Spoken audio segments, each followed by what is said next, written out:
অভ্যন্তরীণ নানা সমস্যায় বৈদেশিক বিনিয়োগে পিছিয়ে পড়ছে দেশ। দ্রুতই সমাধানের পরামর্শ অর্থনীতিবিদদের।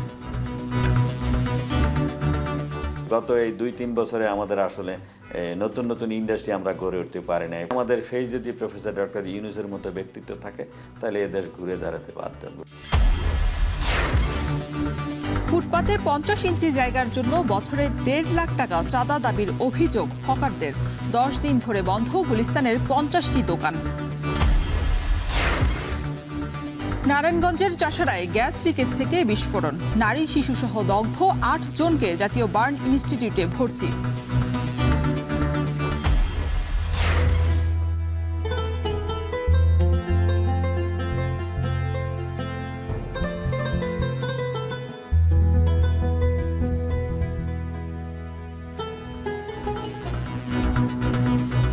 এবং পবিত্র রমজানের স্নিগ্ধতায় সেজেছে ঢাকা বিশ্ববিদ্যালয়। ঐক্যবদ্ধভাবে নিজস্ব ধর্মীয় উৎসব পালনের প্রত্যয়।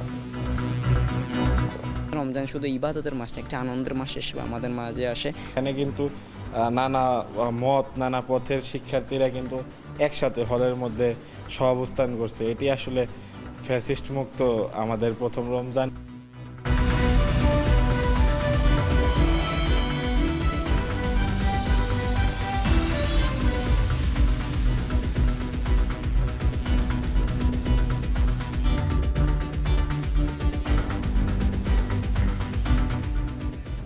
স্বাগত এখন বাণিজ্যে। পুরো আয়োজনের সঙ্গে আছি আমি শরীফ রওশন।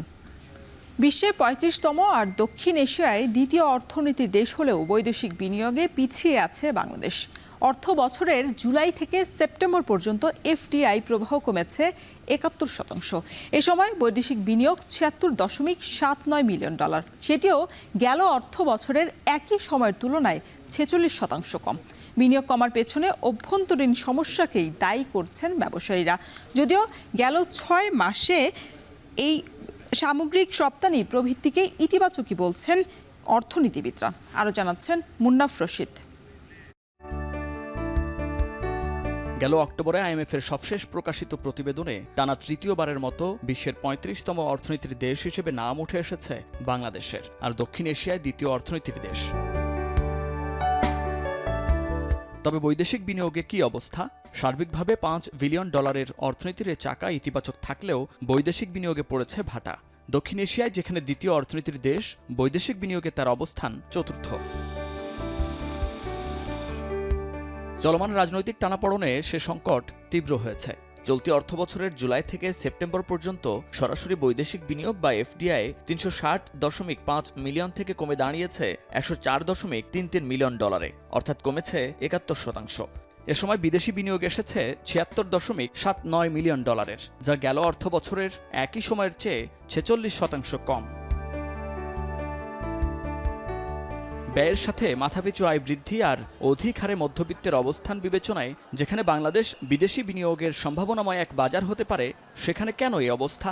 অভ্যন্তরীণ সমস্যাকে অন্যতম কারণ হিসেবে দায়ী করছেন ব্যবসায়ীরা। বিদেশি বিনিয়োগ আকর্ষণে নানামুখী নীতি প্রণয়ন হলেও তার ধারাবাহিকতা না থাকা, সেবা পাওয়ার ক্ষেত্রে দীর্ঘসূত্রতা, আর্থিক খাতে শৃঙ্খলার অভাব, আমলাতান্ত্রিক জটিলতা অন্যতম। আর গেল কয়েক মাসে তীব্র হয়েছে রাজনৈতিক অস্থিরতা। রাজনৈতিক অস্থিরতা কিংবা স্থিতাবস্থা খুব জরুরি একটা ব্যাপার। Stable government, stable policy, stable tax structure, এই জিনিসগুলো কিন্তু খুব জরুরি। আমাদের দেশে বেশ কিছু খুব ভালো মাল্টিন্যাশনাল কোম্পানি আছে, কিন্তু আমাদের ইকোনমিতে তাদের যে ওভারঅল যে এফডিআইয়ের যে কন্ট্রিবিউশন, সেই সংখ্যাটা যেহেতু কম, সেই কারণে আসলে এফডিআই নিয়ে আমাদের যে খুব একটা বড় ইকোনমির ক্ষেত্রে যে বড় ধরনের একটা ওঠানামা হয় তা কিন্তু না। সময় উপযোগী সিদ্ধান্ত ঘোষণা করতে হবে। এলডিসি গ্র্যাজুয়েশনে যাওয়ার লক্ষ্যমাত্রা এটা স্থগিত করতে হবে। তারপরে ব্যাংকিং যে সমস্যাগুলি, এই সমস্যাগুলি সমাধান করতে হবে। এনবিআর এর পলিসিগত সাপোর্ট যেগুলি, সেগুলিকে ক্লিয়ার করতে হবে। আইন শৃঙ্খলা পরিস্থিতিটাকে জিরো টলারেন্স আনতে হবে। এগুলো যদি করা যায় তাহলে বিদেশি বিনিয়োগও আসবে, দেশীয় বিনিয়োগও তখন নতুন করে চিন্তাভাবনা হবে। সম্প্রতি চীনের সাথে যুক্তরাষ্ট্রের শুরু হওয়া বাণিজ্য যুদ্ধের সুযোগ নিতে পারে বাংলাদেশ। তবে বিনিয়োগকারীদের আকৃষ্ট করতে তৈরি পোশাক ছাড়া অন্য খাতে সে সক্ষমতাও ক্ষীণ বলে মনে করেন ব্যবসায়ীরা। বিদেশিরা যেটা সবচেয়ে বেশি ভয় পায়, যে কন্টিনিউয়াস আপনি যদি অ্যালিগেশন অফ থাকতে থাকে, আপনার করাপশন থাকতে থাকে, তখন তাদের জন্য এটা আসলে অপারেট করাটা খুব ডিফিকাল্ট হয়ে যায়। বাংলাদেশে কিন্তু আমাদের অনেকগুলো চ্যালেঞ্জ আছে এফডিআই করার জন্য। সো এই চ্যালেঞ্জগুলো আসলে উতরাতে না পারলে আমরা কিন্তু লং রানে আসলে এফডিআই অ্যাট্রাক্ট করতে পারি না। নানা রকমের সংকট, আমার এখানে গ্যাস সংকট, বিদ্যুৎ সংকট, আমার এখানে ব্যাংকিং পলিসিগত সংকট রয়েছে, এনবিআর এর নানা রকমের পলিসিগত সংকট রয়েছে, শ্রমিকের আনরেস্ট রয়েছে। তো এত কিছু আইন শৃঙ্খলা বলা চলে যে মানে একেবারে নাজুক পরিস্থিতিতে। তো এইগুলি দেখলে কোনো বিদেশি ইনভেস্টমেন্ট কিন্তু এখানে আসবে না। বৈদেশিক বিনিয়োগ কমলেও গেল 7 মাসে বেড়েছে সামগ্রিক রপ্তানি, যা গত বছরের একই সময়ের তুলনায় 11.68% বেশি। বিষয়টিকে ইতিবাচকভাবে দেখছেন অর্থনীতিবিদরা, তবে বিনিয়োগ কমে যাওয়ার কারণ চিহ্নিত করে তা দ্রুত সমাধানের পরামর্শ তাদের। ফরেন কারেন্সি একটা আনস্টেবল হয়ে গেছে, আমাদেরকে বিদেশিরা বিনিয়োগ করতে থাকার না। মুদ্রাস্ফীতি এমন পর্যায়ে পৌঁছে গেছিল যে মানুষ বিদেশিরা এনে বিনিয়োগ করার আসলে সুযোগই পাচ্ছে না। সুতরাং আমরা ফার্স্ট অ্যান্ড ফরমোস্ট হলো যে একটা স্থিতিশীল গভর্নমেন্ট আমাদেরকে আসতে হবে। বিদেশি ডাইরেক্ট ইনভেস্টমেন্টকে আকৃষ্ট করার জন্য রাজনৈতিক স্থিতিশীলতা, দুর্নীতি কমানো, ইনফ্রাস্ট্রাকচার ডেভেলপমেন্ট, তারপরে গ্যাস, বিদ্যুৎ, পানি এগুলো প্রোভাইড করা। আর একটা অন্যতম যেটা সুদের আর এমন বাড়ছে, কম ছিল 9 ছিল, সেটাকে 12-15 বা তার চেয়ে বেশি বেড়ে গেছিল। কাজে আপনাকে কস্ট অফ ফান্ড যদি 15% 16% কস্ট অফ ফান্ড হয়, তাহলে বিনিয়োগ করা কঠিন। কোন কোন খাতে বিদেশি বিনিয়োগ দরকার তার পলিসি ঠিক করার পাশাপাশি বিনিয়োগকারীদের আকৃষ্ট করতে বাড়তি উদ্যোগ নেয়ার কথা বলছেন তারা। মুন্নাফ রশিদ, এখন, ঢাকা। রাজধানীর ফুটপাতে 50 ইঞ্চি জায়গার জন্য বছরে 1.5 লাখ টাকা চাঁদা দাবির অভিযোগ করেছেন হকাররা। চাঁদা দিতে না পারায় টানা 10 দিন ধরে বন্ধ বাইতুল মোকাররম এবং জিপিওর মাঝে লিংক রোডের 50টি ফুটপাতের দোকান। এদিকে গাড়ি পার্কিংয়ের ইজারার নামে ফুটপাতে চাঁদাবাজির জন্য অতিরিক্ত জায়গা দেয় হকারদের অভিযোগ সিটি কর্পোরেশনের বিরুদ্ধে। বিস্তারিত জানাচ্ছেন হাসিব বিল্লাহ। 50 টাকা দিতাম, আমরা বড়জোর 100 টাকা দিতে পারবো, এর অতিরিক্ত আমরা দিতে পারবো না। হকার আমির আলীর কণ্ঠে ক্ষোভ, কারণ ফুটপাতে 50 ইঞ্চি জায়গার জন্য বছরে গুনতে হবে 1.5 লাখ টাকা। এনে আছি 35 বছর যাবত, এই বাইতুল মোকাররম বহুত চাইছে, বহুত গেছে, এরকম অত্যাচার আর কখনো হয় নাই। তাই আমরা কই স্বাধীন করিয়া লাইছি, আমরা কি স্বাধীন করলাম? প্রায় 2 সপ্তাহ ধরে বন্ধ জাতীয় মসজিদ বাইতুল মোকাররমের পশ্চিমে লিংক রোডের এই ফুটপাতের দোকানগুলো। চাঁদা নিয়ে দুপক্ষের সমঝোতা না হওয়ায় রোববার পুলিশের সাথে বাগবিতণ্ডতায় জড়ায় স্থানীয় হকাররা। দোকান খোলা থাক স্যার, দোকান বন্ধ হবে না, পার্কিং এর গাড়ি রাখুন, দোকান খোলা, দোকান বন্ধ হবে না। এদের পার্কিং বন্ধ নেই, দোকান বন্ধ থাকবো কেন? 50 টাকা ওই সাইডে কইনা দেব, সারা জীবন করে এই সাইডে। 2 মাস আগে জিপিও ভবনের সামনের সড়কটি 48টি গাড়ি পার্কিংয়ের জন্য ইজারা দেয় ঢাকা দক্ষিণ সিটি কর্পোরেশন। এতে গাড়ি পার্কিং ব্যতীত হকার কিংবা অন্য কোনো ব্যবসা না করতে শর্ত জুড়ে দেয়া হয়। তবে এখানে ফুটপাতই যেন বাজার, তাই গাড়ি পার্কিংয়ের জন্য নির্ধারিত জিপিও ফটক পেরিয়ে আরও কিছু দূরে দাগ দেয় সিটি কর্পোরেশন। যে লাইনে ব্যবসা করেন 50 জন হকার, সেখানে এবার হকাররা বসতে গেলে বাধে বিপত্তি। চাঁদার হার বাড়িয়ে দেয় নতুন ইজারাদার।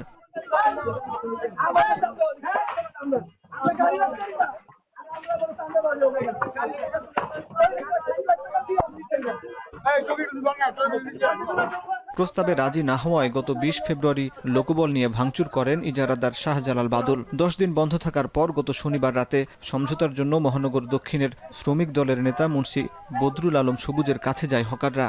তারা আজ 10-12 দিন ধরে দোকান বন্ধ রাখছে, তাদের সাথে সমঝোতা যাওয়ার জন্য আমরা সিটি কর্পোরেশনে যাই। সিটি কর্পোরেশন তাদের পক্ষ নেয় যে তোমরা তাদের সাথে সমঝোতা যাও, সমঝোতা মানে চাঁদা দেওয়া। প্রশাসনের কাছে যাই, প্রশাসনের সেম কোয়ালিটি বলে যে তোমরা তাদের সাথে সমঝোতা করো, কিন্তু আমরা সমঝোতা যাই না। কালকে রাতে আমরা দীর্ঘদিন বন্ধ থাকার কারণে একটা সমঝোতায় যাবো, তাদের কাছে আমরা গিয়েছিলাম। প্রথম আমরা 50 টাকা করে প্রত্যেক দোকান অফার দিছি, তারা মানে নাই, কিছু 50-100 গুলো হবে না, প্রত্যেক দোকান 50 ইঞ্চি 1.5 লক্ষ টাকা করে আমাদের দিতে হবে। যদি দাও দোকান বসবে, না তো বসবে না। আমরা বলছি আমরা 1 টাকাও দেবো না, এই কারণে আমরা দোকান বসাইছি। প্রশাসন আইসি, আমরা বলছি আমরা গুলি করলেও করেন, আমরা জায়গা ছাড়ুম না, সাদাও দেবো না, জায়গাও ছাড়ুম না। তবে চাঁদা নয়, সমঝোতার জন্য সবুজের সাথে দেখা করার দাবি করেন আরেক হকার। আমরা ওনার কাছে গেছি আমাদেরকে সহযোগিতা করা যায় কিনা, যে সহযোগিতা করে আমাদেরকে একটু ওনাদের সাথে মিউচুয়াল করে বসাই দেন, এতটুকু। উনি বলছে ভাই ঠিক আছে, কালকে রাত্রে গেছি আমরা 2টা বাজে আসছি, এটাও সত্য। কিন্তু আমরা ওনার কাছে গেছি, বলছে যিনি ডাক নিছে উনি আসলে এটা সমাধান করে বসাইবে, কথা এতটুকু। এবং ওনারাও চাইতেছে যে কিছু দোকান এখানে বসানো যায় কিনা। গণমাধ্যমের সঙ্গে কথা বলার সময় পাশ থেকে বিরোধিতা করেন অন্যরা। ওই যে চাঁদা চাইছে 2 লাখ, এগুলো কোনো কথা না, চাঁদা চাইবো কেন? এখানে চাঁদা চাওয়া হয় না, একটু এখানে চাঁদা চাওয়া হয় না। এ সময় ঘটনাস্থলে আসেন শ্রমিক দল নেতা সবুজ, সঙ্গে দলীয় কর্মীরা। আপনার সাথে কি আমার কথা হয়েছে? না, আপনি নাম ধরে বলতেছেন কেন? বললেন যে আমি আপনার সাথে একটা মানুষ কেন ই করবে? অভিযোগ অস্বীকার করেন মহানগর শ্রমিক দলের এই নেতা। আওয়ামী লীগের দোসর যারা আছে, যারা বিগত দিনও এসব রাস্তাঘাটে করছে, এখনো তারা করতেছে, কুচুকরি মহল, এরা বিভিন্ন জায়গায় এই ধরনের অঘটন ঘটিয়ে আমাদের অনেকের নাম বলে। কারণ আমরা যেহেতু এগুলো করি না, আমাদের একটা সৎসাহস আছে, আমাদের বিরুদ্ধে কেউ যদি এগুলা অপপ্রচার করে আমরা সেখানে তাৎক্ষণিক প্রতিবাদ করি। তো যে ব্যক্তি আমাকে চিনে না সে আমার নামে কিন্তু বলে ফেললো, সে এখন হয়তো আবার আমি যখন বলছি আপনাকে থানায় দিব, সে পালিয়ে চলে গেছে। তা আমাদের নামে যদি অভিযোগ করে আমরা যদি সত্য হইতাম তাহলে তো আমরা এখানে এসে প্রতিবাদ করতাম না, আমরা তো অন দ্য স্পটে এসে প্রতিবাদ করছি। আর যে অভিযোগ করছে সে পালিয়ে গেছে। এদিকে সড়কে দাগ দেয় এবং হকার বসানোর বিষয়ে জানতে চাইলে বারবার চেষ্টা করেও দক্ষিণ সিটি কর্পোরেশনের সম্পত্তি কর্মকর্তা কাইজার মোহাম্মদ ফারাবিকে মুঠোফোনে পাওয়া যায়নি।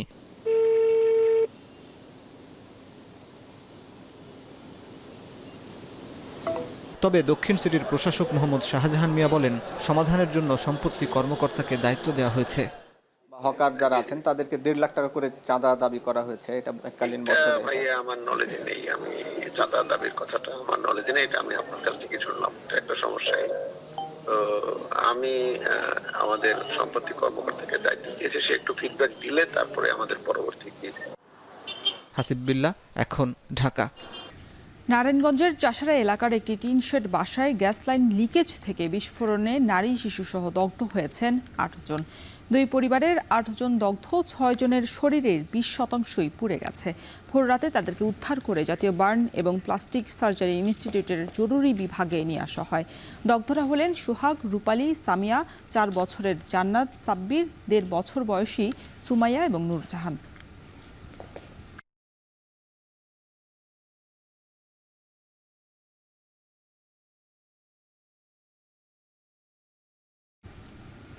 এ বিষয়ে আরও বিস্তারিত জানাতে জাতীয় বার্ন এবং প্লাস্টিক সার্জারি ইনস্টিটিউট থেকে সরাসরি যুক্ত হচ্ছেন সহকর্মী রাব্বি হোসেন। রাব্বি, আহতদের অবস্থা কি? এ বিষয়ে চিকিৎসকদের সাথে কি কথা বলার সুযোগ হয়েছে কিনা আপনার? জি, চিকিৎসকদের সঙ্গে আমার কথা বলার সুযোগ হয়েছে। চিকিৎসকরা বলছেন যে নারায়ণগঞ্জে যে গ্যাস লাইনের লিকেজ থেকে যে বিস্ফোরণের ঘটনায় যে 8 জন দগ্ধ হয়েছে তার মধ্যে থেকে 6 জনের অবস্থা এখন আশঙ্কাজনক। এছাড়া 2 জনের অবস্থা, 2 জন শিশু রয়েছে, তাদের অবস্থা কিছুটা হলেও এখন দুশ্চিন্তা মুক্ত রয়েছেন তারা। তাদের শরীরের একজনের 7% আরেকজনের 3% পড়ে গিয়েছে, যারা 2 জন শিশু রয়েছেন। এছাড়া বাকি যে 6 জন রয়েছে তার মধ্যে থেকে একজন কিশোর, একজন শিশু, 2 জন শিশু, একজন কিশোর এবং বাকি 3 জন প্রাপ্তবয়স্ক। তাদের প্রত্যেকের শরীরে 20 থেকে 45% পড়ে গিয়েছে এবং তাদের অবস্থা আশঙ্কাজনক রয়েছে বলে তাদেরকে এসডিইউতে নেওয়া হয়েছে আর উন্নত সেবা দেওয়ার জন্য। এবং এখানকার পরিচালকের সঙ্গে আমার কথা হয়েছে, তিনি বলছেন যে এই ঘটনায় যেহেতু তাদের গুরুতরভাবে তারা দগ্ধ হয়েছে, তাদের চিকিৎসা যাতে কোনো প্রকার ব্যাঘাত না ঘটে বা তাদের চিকিৎসা যাতে কোনো প্রকার ঘাটতি না হয় সেই বিষয়টি তারা লক্ষ্য রেখেছেন এবং সে বিষয়ে নির্দেশনা দেওয়া হয়েছে। এবং চিকিৎসকরা বলছেন যেহেতু তারা গুরুতর দগ্ধ হয়েছে এবং একজনের 20 থেকে 45% পুড়ে গিয়েছে, তাদের শ্বাসনালী পুড়ে যাওয়ার সম্ভাবনা রয়েছে বলছেন। কারণ 20% পুড়ে গেলেই তারা সাধারণত আশঙ্কাজনক ধরে নেন এবং যেহেতু মুখের অনেকটা অংশ পুড়ে গিয়েছে সেক্ষেত্রে শ্বাসনালী পোড়ারও সম্ভাবনা রয়েছে বলছেন। পাশাপাশি যেহেতু এই ধরনের গ্যাসের লাইন থেকে যে লিকেজ হয়েছে, এই বিস্ফোরণের কারণে অনেক সময় শ্বাসনালীর ভেতরে গ্যাস প্রবেশ করে সেই প্রভাবটা সৃষ্টি হতে পারে, যার কারণে তাদের অবস্থা কিন্তু অনেকটা আশঙ্কা রয়েছে। এবং এখানকার যারা পরিবারের সদস্যরা রয়েছেন, যারা ভুক্তভোগীর পরিবার রয়েছেন, তারা বলছেন যে 2 পরিবারের 8 জন, এক পরিবারের 2 জন এবং বাকি এক পরিবারের 2 জন, বাকি পরিবারগুলোতে অন্যান্য সদস্যরা, তারা মূলত এই যে ভোরবেলা সেহরি খাওয়ার আগেই আসলে 3টা নাগাদ সময়ের মধ্যে আসলে এই বিস্ফোরণের ঘটনাটি ঘটে। এরপরে আমরা দেখেছি যে 4:03 এই জাতীয় বার্ন ও প্লাস্টিক সার্জারি ইনস্টিটিউটে এখানে এসে ভর্তি হয়েছে। ভর্তি হয়ে প্রাথমিক চিকিৎসা সম্পন্ন করেছে। চিকিৎসা নিয়ে এখন 2 জন জরুরি বিভাগে এখনও চিকিৎসাধীন রয়েছেন, তাদেরকে প্রাথমিক চিকিৎসা চিকিৎসা দেওয়া হচ্ছে। বাকি যে 6 জন রয়েছে তাদেরকে এসডিওতে নেওয়া হয়েছে আর উন্নত চিকিৎসা দেওয়ার জন্য। এবং এখানকার চিকিৎসকরা বলছেন যে তাদের 2 জন যে শিশু রয়েছে, একজনের বয়স আমরা 1.5 বছর দেখেছি, 1 বছর দেখেছি, আরেকজনের বয়স আমরা দেখেছি 7 বছর। এছাড়া সর্বোচ্চ যার শরীর 45% পুড়ে গিয়েছে, তার বয়স 40 বছর, তিনি একজন হান্নান নামে, তিনি তার সর্বোচ্চ পুড়ে গিয়েছে এবং শরীর।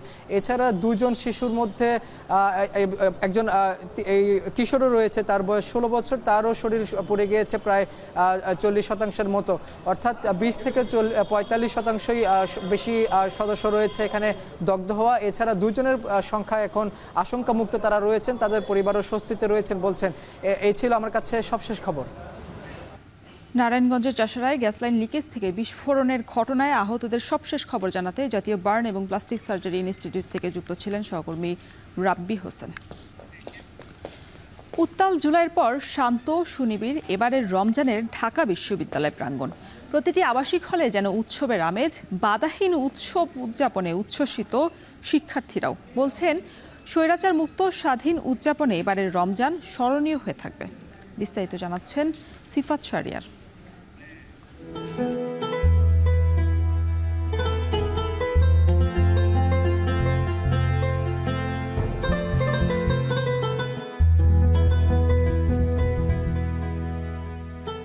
জুলাই আগস্টে যে প্রাঙ্গণ ছিল উত্তাল, শিক্ষার্থীদের মধ্যে ছিল উৎকণ্ঠা, সে আঙিনা এখন স্নিগ্ধ আর বর্ণিল। স্বাগত রমাদান 2025।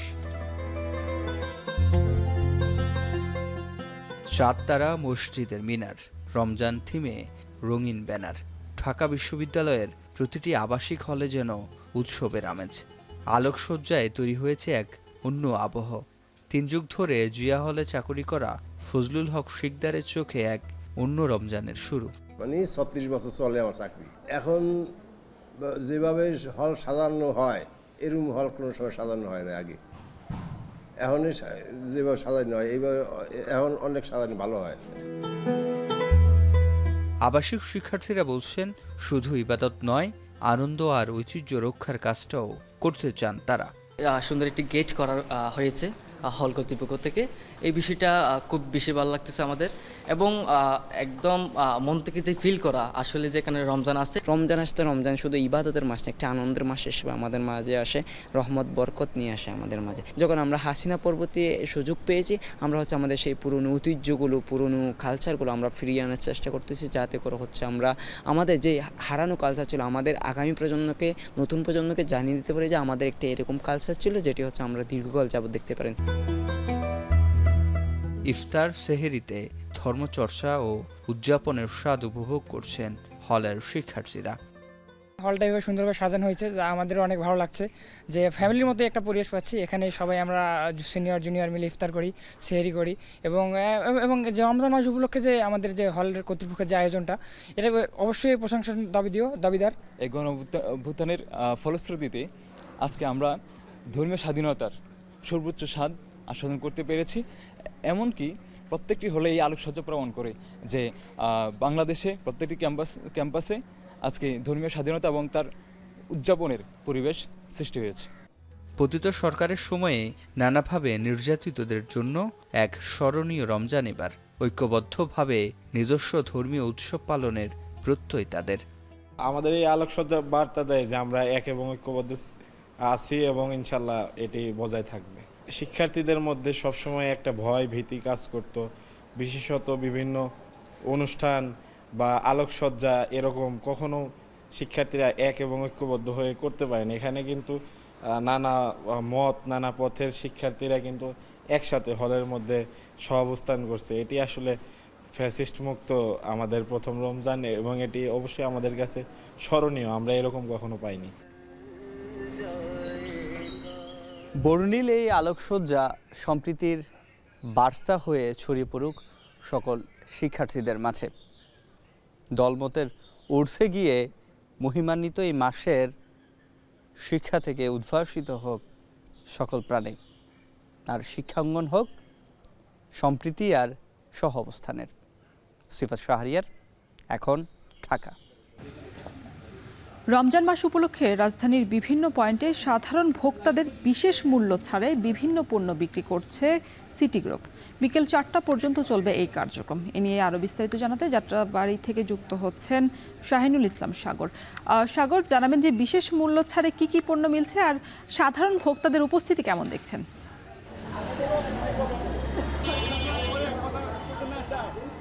রওশন, আমি এখন যে জায়গাটিতে অবস্থান করছি সেটি দয়াগঞ্জের পরে, অর্থাৎ এটিকে বলা হচ্ছে পশ্চিম যাত্রাবাড়ি। সেখানে সকাল 10টা থেকে সিটি গ্রুপের বিশেষ মূল্য ছাড়ে ভোক্তাদের যে পণ্য বিক্রির কার্যক্রম সেটি শুরু হয়েছে। সেটি চলবে বিকেল 4টা পর্যন্ত। আমরা জানি যে রাজধানীর এইরকম মোট 5টি ট্রাক এইভাবে যেভাবে বিক্রি করছে, রাজধানীতে প্রত্যেক দিন 5টি ট্রাক 15 থেকে 20টি স্থানে কিন্তু এই কার্যক্রম তারা চালিয়ে যাচ্ছেন।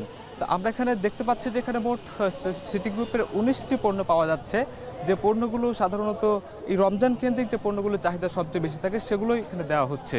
আমি যদি আপনাকে জানাতে চাই তাহলে বলতে হয় যে বর্তমানে যে বাজারে যে ভোজ্য তেল অর্থাৎ সয়াবিন তেলের যে সংকট সেটি কিন্তু এখানে পাওয়া যাচ্ছে।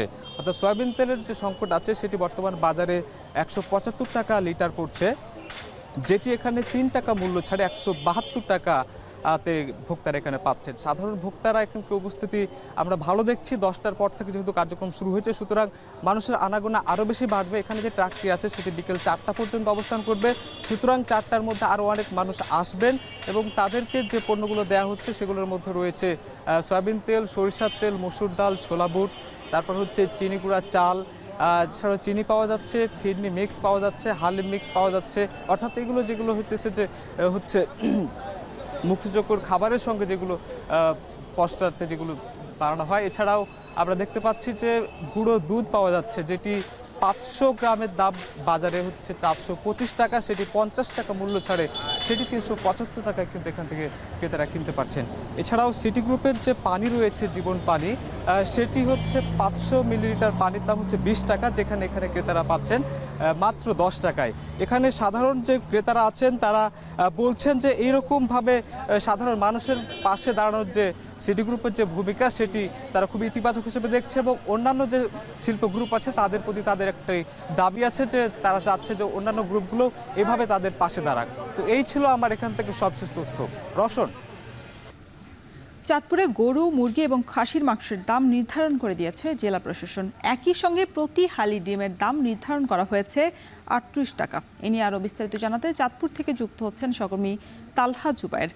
তালহা, কবে থেকে এই দাম কার্যকর করা হবে, বিস্তারিত জানাবেন। রওশন, আসলে গতকালকে কিন্তু চাঁদপুরের জেলা প্রশাসক মোহাম্মদ মহসিনুদ্দিন ব্যবসায়ীদের সাথে কথা বলেন এবং দাম নির্ধারণের যে বিষয়টা সেটা কিন্তু প্রাথমিক পর্যায়ে কিন্তু একটা দাম নির্ধারণ করা হয়েছে। আর যেখানে আসলে আমরা দেখতে পেয়েছিলাম যে গরু 680 টাকা, খাসির মাংস 1100 টাকা এবং ব্রয়লার যে মুরগি রয়েছে তা কিন্তু 180 টাকা নির্ধারণ করা হয়েছে। তাছাড়া কক মুরগির দাম নির্ধারণ করা হয়েছে 270 টাকা এবং যেই ডিম রয়েছে তাও কিন্তু হালি প্রতি 38 টাকা করে নির্ধারণ করা হয়েছে। যদিও সেটা একটা প্রাথমিক পর্যায়ে নির্ধারণ হয়েছে। আসলে আমি আছি এই মুহূর্তে বাজারে এবং দেখতে পাচ্ছি যে দাম নির্ধারণের যে বিষয়টি জেলা প্রশাসনের পক্ষ থেকে প্রাথমিক পর্যায়ে করা হয়েছে তার তুলনায় কিন্তু কিছুটা বেশি দামে কিন্তু এখন পর্যন্ত বিক্রি করা হচ্ছে। আসলে গরু আজকের বাজারে দেখতে পাচ্ছি যে 400 টাকা দরে কিন্তু গরুর মাংস বিক্রি করা হচ্ছে। তাছাড়া ব্রয়লার মুরগি বিক্রি করা হয়েছে 185 টাকা দরে এবং যে কক মুরগিটাও কিন্তু বিক্রি করা হচ্ছে 280 টাকা দরে, অর্থাৎ 5 থেকে 20 টাকা পর্যন্ত 30 টাকা দরে বিক্রি করা হচ্ছে এবং ডিমের হালি প্রতি বিক্রি করা হচ্ছে 42 টাকা দরে। আসলে কথা বলছিলাম প্রশাসনের সাথে, বিশেষ করে ভোক্তা অধিকার সংরক্ষণ দপ্তরের কর্মকর্তাদের সাথে, তারা যেটা বলছেন যে খুব সহসাই আজকে বা কালকের মধ্যে দামের যে নির্ধারিত দাম রয়েছে তা কিন্তু পরিপূর্ণভাবে চূড়ান্ত করা হবে এবং এর পরবর্তীতে বাজারে যারা ব্যবসায়ী রয়েছে তারা চূড়ান্ত দাম চূড়ান্ত করার পরে তা অমান্য করে তখন কিন্তু তারা ব্যবসায়ীদেরকে আইনের আওতায় আনবেন এবং দাম নির্ধারিত দামে বিক্রি করার জন্য কিন্তু তারা বিষয়টা কিন্তু মনিটরিং করবে। আর তাছাড়া কিন্তু বাজারে দাম নিয়ন্ত্রণ রাখার জন্য কিন্তু বাজারে নিয়মিত ব্রাহ্মণ আদালত সহ নানান ধরনের কর্মকাণ্ড কিন্তু পরিচালনা করছেন প্রশাসনের লোকে। তো রওশন, সবকিছু মিলিয়ে এই ছিল আমাদের চাঁদপুর থেকে। চাঁদপুর থেকে যুক্ত ছিলেন তালহা জুবাইর। এদিকে নওগাঁয় ন্যায্য মূল্যে পণ্য বিক্রি করছে উপজেলা প্রশাসন। দোকান থেকে চিনি, মুড়ি, চিরা, ছোলা এবং ডিম সহ 7টি পণ্য কিনতে পারছেন ক্রেতারা। এ বিষয়ে আরও বিস্তারিত জানাতে সদরের সিও অফিস বাজার থেকে যুক্ত হচ্ছেন আব্বাস আলী। আব্বাস, কত টাকা এসব পণ্য কিনতে পারছেন ক্রেতারা, বিস্তারিত জানাবেন। রওশন, রোজা শুরু 2 দিন আগে থেকে নিত্য প্রয়োজনীয় বিভিন্ন যেসব পণ্য রয়েছে সেগুলোর বাজার ঊর্ধ্বগতি। আর এই ঊর্ধ্বগতির বাজারে নিম্ন এবং মধ্যবিত্ত আয়ে যারা মানুষ রয়েছেন তাদের সুবিধার জন্য জেলা প্রশাসনের পক্ষ থেকে ন্যায্য মূল্যের দোকান চালু করা হয়েছে। অর্থাৎ জেলার 11টি উপজেলায় এসব দোকান চালু করা হয়েছে। গত শুক্রবার এখানে নিম্ন এবং মধ্যবিত্ত আয়ে যারা মানুষ রয়েছে তারা খোলা বাজারের তুলনায় বলা যায় যে 5 থেকে 10 টাকা কমে এখানে পণ্য কিনতে পারবেন। এখানে প্রায় 7 থেকে 8টি পণ্য তারা কিনতে পারবেন। যদি এখানে দামের কথা যদি বলি যে চিনি এখানে বিক্রি হচ্ছে 120 টাকা কেজি, ছোলা 100 টাকা কেজি, মসুর ডালও একই দামে বিক্রি হচ্ছে, সয়াবিন তেল প্রতি লিটার বিক্রি হচ্ছে, সরিষার তেল বিক্রি হচ্ছে 180 টাকা লিটার, মুড়ি বিক্রি হচ্ছে 92 টাকা কেজি, শুকনো চিড়া বিক্রি হচ্ছে 90 টাকা কেজি এবং ভেজা চিড়া বিক্রি হচ্ছে 68 টাকা কেজি। এবং ডিমের কথা যদি বলি যে এখানে যিনি উপজেলা নির্বাহী কর্মকর্তা রয়েছেন তার সঙ্গে কথা হয়েছে, তিনি বলেছেন যে বাহিরে এখানে 40 টাকা হালি ডিম বিক্রি হচ্ছে এবং বাহিরেও 40 টাকা হালি ডিম বিক্রি হচ্ছে। সেক্ষেত্রে এখানে কিছুটা দাম কম রাখা হবে বলে তিনি জানিয়েছেন। এবং সপ্তাহে 2 দিন এখানে গরুর মাংস বিক্রি করা হবে, অর্থাৎ সপ্তাহে শুক্র এবং মঙ্গলবার গরুর মাংস বিক্রি করা হবে 620 টাকা কেজি। একজন ক্রেতা সর্বনিম্ন 250 গ্রাম থেকে 1 কেজি পর্যন্ত এখানে গরুর মাংস কিনতে পারবেন, যা বাজার তুলনায় বলা যায় যে প্রায় 80 থেকে 100 টাকা কম একজন ক্রেতা এখানে পণ্য কিনতে পারবেন। এবং বলা যায় যে এই দোকান চালু যারা নিম্ন আয়ের মানুষ রয়েছেন তারা মোটামুটি এখানে স্বল্প দামে তারা এখানে পণ্য কিনতে পারছেন। এবং উপজেলা নির্বাহী কর্মকর্তার সঙ্গে কথা হচ্ছে, তিনি বলেছেন যে এই ন্যায্য মূল্যের এই দোকানটি এই রোজার পুরো মাস চালু থাকবে। যদি চাহিদা ভালো থাকে আরও কিছু পণ্য এখানে যোগ করা হবে বলে তিনি জানিয়েছেন। অর্থাৎ বলা যায় যে এখানে গরুর দুধ বিক্রি করার কথা এখনো যদিও শুরু হয়নি, তবে সামনের দিন গরুর দুধ বিক্রি করা হবে বলে জানিয়েছেন। তো বলা যায় যে যেহেতু বাহিরে আসলে সব নিত্য প্রয়োজনীয় পণ্যের দাম ঊর্ধ্বগতি, সেক্ষেত্রে এই দোকানটি চালু হওয়ার কারণে নিম্ন মধ্যবিত্ত আয়ের মানুষের জন্য অনেকটাই সুবিধা হয়েছে এবং তারা স্বল্প মূল্যে কিনতে পারছেন বলে জানিয়েছেন। তো এই ছিল আমার কাছে ন্যায্য মূল্যের এই দোকানের দরদাম নিয়ে সবশেষ। বান্দরবানের বিভিন্ন উপজেলায় প্রাকৃতিক ঝিরি ঝর্ণা থেকে নির্বিচারে পাথর উত্তোলন অব্যাহতই রয়েছে। জেলা প্রশাসন পাথর উত্তোলনের কোনো অনুমতি না দিলেও স্থানীয় প্রভাবশালীরা প্রশাসনের চোখ ফাঁকি দিয়ে এই কার্যক্রম চালাচ্ছে। এতে হুমকির মুখে পড়েছে পাহাড়ের পরিবেশ। বান্দরবান থেকে বিস্তারিত জানাচ্ছেন রিজভী রাহাত। পাহাড়ি ঢলের পানি চলাচলের জন্য বান্দরবানের নাইক্ষ্যংছড়ি উপজেলার ঘুমধুমে তৈরি করা হয় এই ব্রিজটি। যদিও পুরো ছড়াই এখন শুকিয়ে চৌচির, দেখে যে কারো মনে হতে পারে এটি গ্রামীণ কোনো সড়ক। স্থানীয়রা বলছেন এই ছড়ার বিভিন্ন জায়গায় গর্ত করে তুলে নেওয়া হয়েছে পাথর। দীর্ঘদিন ধরে এমন পাথর উত্তোলন করায় শুকিয়ে গেছে পুরো ছড়া।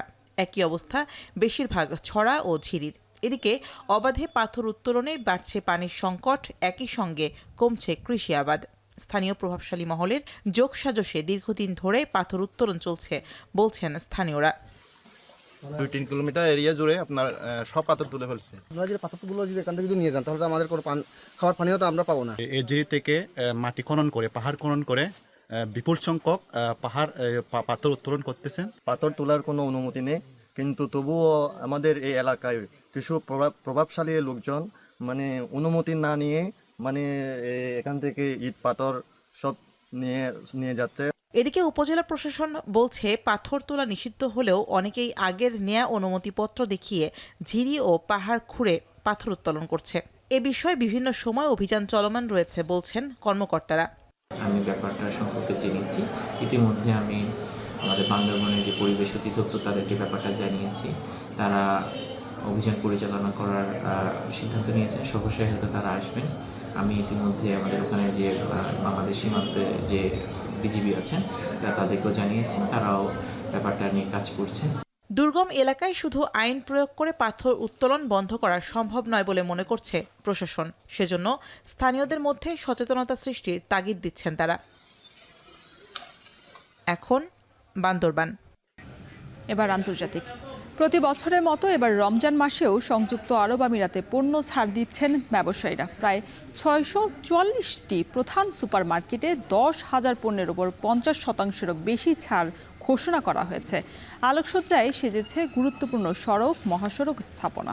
ইফতার এবং সাহরির মধ্যবর্তী সময়ে বেড়েছে ব্যবসায়ীদের ব্যস্ততা। রমজানে আমিরাত প্রবাসীদের ব্যস্ততা নিয়ে বিস্তারিত জানাচ্ছেন কামরুল হাসান জনি। দেশে রমজান শুরু হবার একদিন আগেই প্রথম রোজা শেষ করেছেন সংযুক্ত আরব আমিরাত প্রবাসীরা। কর্মব্যস্ত সময়ে যোগ হয়েছে প্রতিদিনের ইফতার ও সেহরির প্রস্তুতি। সন্ধ্যার পর থেকে সেহরির মধ্যবর্তী সময়ে শপিং মল, হাইপার মার্কেট ও সুপারমার্কেটগুলোতে ব্যস্ততা বেড়েছে ব্যবসায়ীদের। এখানে মসজিদ ভিত্তিক ইফতারগুলো বন্টন করা হয়। আবার বিশেষ করে যারা এখানে আপনার বিশেষ করে দুবাই পুলিশ কিংবা অন্যান্য প্রতিষ্ঠান যারা আছে, স্বেচ্ছাসেবী সংগঠনগুলো ইফতার বন্টন করেন। প্রতি বছরের মতো এবারও আমিরাত জুড়ে পবিত্র রমজান উপলক্ষে পণ্য ছাড়ের প্রতিযোগিতা চলছে। দেশটির প্রায় 644টি প্রধান সুপারমার্কেট রমজান মাসে 10,000 পণ্যের উপর 50%-এরও বেশি ছাড় ঘোষণা করেছে। আমিরাতের সংশ্লিষ্ট মন্ত্রণালয় এই তথ্য জানায়।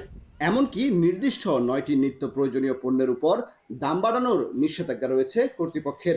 রান্নার তেল, ডিম, দুগ্ধজাত খাবার, চাল, চিনি, হাঁস মুরগি, লেবু ও রুটি, এই 9টি ভোগ্য পণ্যের দাম বাড়ানো যাবে না রমজানে। রমজান মাস আসলে আমরা আরো দেখি এখানে যে পণ্যগুলো আগে একটু দাম বাড়ায়, তো সেখান থেকে আরো একটু কমায়, যেখানে মানুষের সাশ্রয়ের জন্য সেটা পণ্য যাতে সচরাচরভাবে কিনতে পারে। প্রতিযোগিতামূলক যেভাবে প্রাইসের যে মূল্য নির্ধারণ করা হয়, এটার জন্য অবশ্যই আমরা যারা প্রবাসী আছে, যেখানে এখানে ফরেনার্স আছে, সবাই এই মূল্য ছাড়টা উপভোগ করে। পবিত্র এই মাসের নানা প্রস্তুতি আর রমজান উপলক্ষে ভোগ্য পণ্যের ছাড় কম মজুরির প্রবাসীদের যেমন স্বস্তি, তেমনি অন্যান্যদের জন্য আমিরাত উদাহরণ তৈরি করে যাচ্ছে বছরের পর বছর। কামরুল হাসান জনি, এখন সংযুক্ত আরব আমিরাত।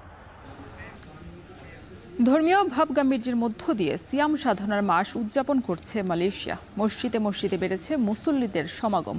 বরকতের মাসে ইবাদত বন্দিগিতে সময় পার করছেন কর্মব্যস্ত প্রবাসীরাও। স্বদেশীদের সঙ্গে আনন্দঘন পরিবেশে ইফতারের মাধ্যমে পরিবার থেকে দূরে থাকার কষ্ট লাঘব করছেন অনেক প্রবাসী। আরও জানাচ্ছেন শাহরিয়ার তারেক। বছর ঘুরে আবারও দুয়ারে বরকতময় পবিত্র মাহে রমজান। ইসলাম ধর্মে প্রচলিত বিশ্বাস অনুযায়ী পবিত্রতম এ মাসে আল্লাহর সন্তুষ্টি লাভের আশায় ইবাদতের মধ্য দিয়ে দিন কাটছে ধর্মপ্রাণ মুসল্লিদের। ব্যতিক্রম নয় দক্ষিণ পূর্ব এশিয়ার তৃতীয় বৃহৎ মুসলিম অধ্যুষিত দেশ মালয়েশিয়াও। যথাযথ ধর্মীয় ভাবগাম্ভীর্যের সাথে সিয়াম সাধনার মাস শুরু হয়েছে মালয়েশিয়ায়। রমজানের চাঁদ দেখার পর থেকেই মুসল্লিদের সমাগম বেড়েছে দেশটির মসজিদগুলোতে। স্থানীয় মসজিদের পাশাপাশি বাংলাদেশি কমিউনিটি মসজিদেও ভিড় বেড়েছে প্রবাসীদের। কর্মব্যস্ততার মাঝেও সৃষ্টিকর্তার দরবারে দুহাত তুলে দোয়ার সময় বের করে নিচ্ছেন প্রবাসীরা। মশগুল থাকছেন ইবাদত বন্দিগিতে। সবাই এখানে আসে ইফতারি হয়, এবং আমরা প্রবাসে থাকার পরেও যথেষ্ট কাজ করার পরেও আমরা ইবাদত করার চেষ্টা করি। সারাদিন রোজা রেখে ইফতারের আগ দিয়ে বাংলাদেশি এই মসজিদটিতে আসতে শুরু করেন আশপাশের বিভিন্ন এলাকার বসবাসরত প্রবাসীরা। বাংলাদেশি পরিচালনাধীন সূরা বাইতুল মুকাররমে ইফতারে অংশ নেন শতাধিক মানুষ, যার একটি বড় অংশই বাংলাদেশি। ইফতারের আয়োজনও করেন বিত্তবান বাংলাদেশিরা। সবাই মিলে হাতে হাত লাগিয়ে চলে উৎসব মুখর পরিবেশে দেশীয় খাবার তৈরির প্রতিযোগিতা। প্রথম দিন থেকে শুরু করে রমজান মাস জুড়ে চলে এ আয়োজন।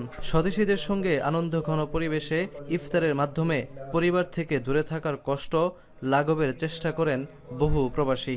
সুস্বাদু বাংলাদেশি খাবার খেয়ে আমরা কৃতজ্ঞ। আমরা নিজেদের হাতের তৈরি করা আমরা ইফতার সামগ্রী আমরা খেয়ে থাকি। মালয়েশিয়া যারা বিজনেস করে বাংলাদেশি কমিউনিটি আছে, এদের সহযোগিতায় ইফতার করা হয়। মুসলিম দেশ বলে মালয়েশিয়ায় সর্বত্র রমজানের আবহ। কর্মব্যস্ত দিনের শেষে মসজিদে মসজিদে চলে রমজানের তাৎপর্য নিয়ে আলোচনা। ভিন্ন ভাষাভাষীর দেশের এই মসজিদে বাংলা ভাষায় বয়ান শুনতে পারেন প্রবাসী বাংলাদেশিরা। মাতৃভাষায় খুতবা শুনতে চান বলে তারাবির নামাজের সময় মুসল্লিদের কাতার মসজিদ ছাপিয়ে পৌঁছে যায় সড়কে। 5 ওয়াক্ত নামাজেও প্রবাসীদের উপস্থিতি বেড়েছে বলে জানান মসজিদের ইমাম। প্রত্যেকটা নামাজেই আমাদের প্রবাসী ভাইরা কাজের পাশাপাশি 5 ওয়াক্ত নামাজ পড়তেছেন। এটা দেখে আমাদের অনেক ভালো লাগতেছে যে আসলেই ইবাদতের মাস, সবাই ইবাদতে আগ্রহী, ইবাদত করতেছেন। এই পবিত্র রমজান মাসের পুরা 30 দিনে আমাদের সুরাউতে আমরা বাংলাদেশি মুসলমান যারা এই এলাকাতে আছি তারা আমরা ইফতারের ব্যবস্থা করছি। মোট জনসংখ্যার প্রায় 60% মুসলিমের বাস মালয়েশিয়ায়, সংখ্যায় যা প্রায় 2 কোটি। রোজার পাশাপাশি নিজস্ব ঐতিহ্য ও সংস্কৃতির মিশেলে রমজান মাসে ভিন্ন আমেজ থাকে দেশটিতে। শাহরিয়ার তারেক, এখন মালয়েশিয়া।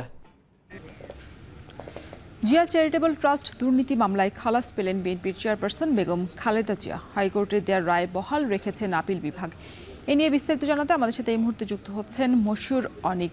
অনিক, আপিল বিভাগ খালাসের রায় বহাল রেখে কি পর্যবেক্ষণ দিয়েছেন, বিস্তারিত জানাবেন।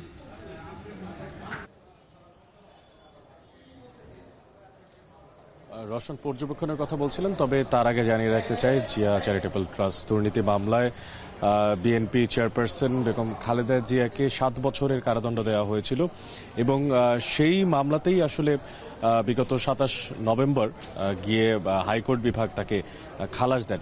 এটা আসলে পরবর্তীতে এই যে দুর্নীতির মামলার সঙ্গে যারা জড়িত ছিলেন, খালেদা জিয়া, সাবেক যিনি প্রধানমন্ত্রী, এবং পাশাপাশি আরও বেশ কয়েকজন উল্লেখযোগ্য সচিব, 2জন সচিব আছেন এখানে, এমনকি সাদেক হোসেন খোকা যিনি ঢাকা প্রয়াত মেয়র, তারও কিন্তু নাম এই মামলার সঙ্গে সম্পৃক্ততা আছে। 27 তারিখে তাকে খালাস দেওয়ার পরে পরবর্তীতে সেখানে আপিল শুনানির জন্য দিন ধার্য করেন আদালত এবং পরবর্তীতে সে আপিল শুনানির দিন ধার্য থাকে আজ।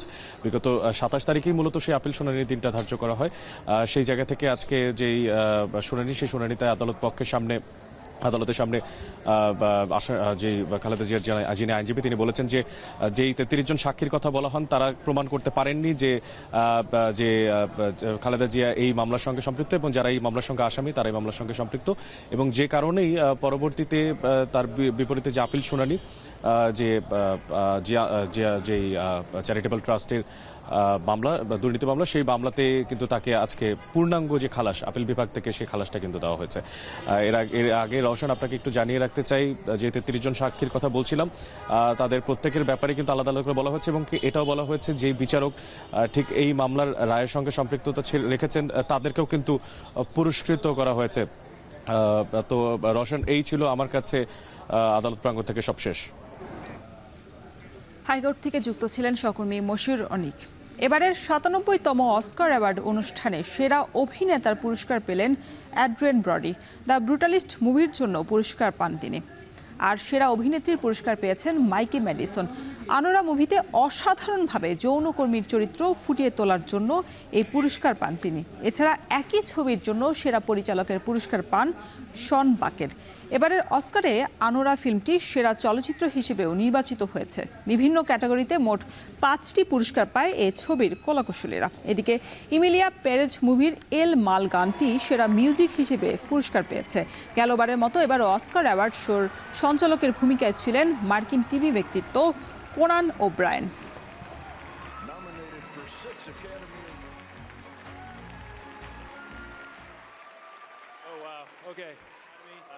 We made this movie for $6 million. Hi, I don't know how small but mighty crew and our ridiculously talented independent film. Yeah. Okay, thanks.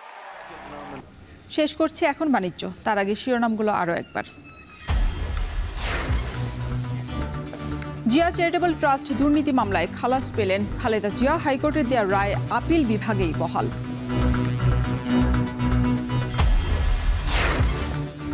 রাজধানীর ফুটপাতে 50 ইঞ্চির জন্য বছরে 1.5 লাখ টাকা চাঁদা দাবির অভিযোগ হকারদের।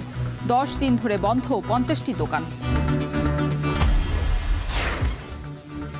নারায়ণগঞ্জে গ্যাস লাইনের লিকেজ থেকে বিস্ফোরণ, 2 পরিবারের নারী শিশুসহ দগ্ধ 8 জনকে জাতীয় বার্ন ইনস্টিটিউটে ভর্তি। এবং অভ্যন্তরীণ নানা সমস্যায় বৈদেশিক বিনিয়োগে পিছিয়ে পড়ছে দেশ, দ্রুত সমাধানের পরামর্শ অর্থনীতিবিদদের। সুদের হার এমন বাড়ছে, কম ছিল 9 ছিল, সেটাকে 12-15 বা তার চেয়ে বেশি বেড়ে গেছিল। কাজে আপনাকে কস্ট অফ ফান্ড যদি 15% 16% কস্ট অফ ফান্ডে, তাহলে বিনিয়োগ করা কঠিন। এই ছিল এখন বাণিজ্যের আয়োজনে। এখন টেলিভিশন ওয়েবসাইটে দেখতে ভিজিট করুন www.ekon.tv। এছাড়া ফেসবুকে দেখতে ভিজিট করুন facebook.com/tv.ekon এবং ইউটিউবে চোখ রাখতে ভিজিট করুন youtube.com/c/ekontv।